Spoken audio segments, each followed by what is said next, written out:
ఇదిగోండి, నేను ముందే చెప్తున్నాను, దీనికి నాకు ఎటువంటి సంబంధం లేదు. నేను ఎవరిని హర్ట్ చేయాలని కాదు. ఇది కేవలం అంటే కేవలం అనుకోకుండా యాదృచ్ఛికంగా జరిగిన ఒక హఠాత్ పరిణామం. మా వారిని చికెన్ పికిల్ కోసం చికెన్ తీసుకురమ్మంటే ఎక్కడ తీసుకొచ్చారో తెలుసా?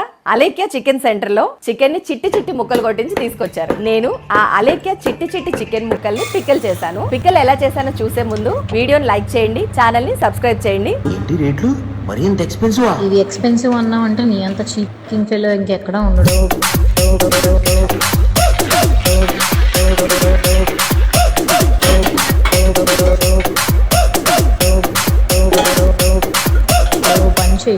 నువ్వు గట్టిగా ఫోకస్ చేయాలి మా కెరియర్ మీద. ఒక్క మాటతో లేచి 2 జేబుల్లో చేతులు పెట్టుకుని నడుచుకుంటూ వెళ్ళిపోతున్నాను. నేను ఎక్కడికి వెళ్తాను కూడా నాకు తెలియదు.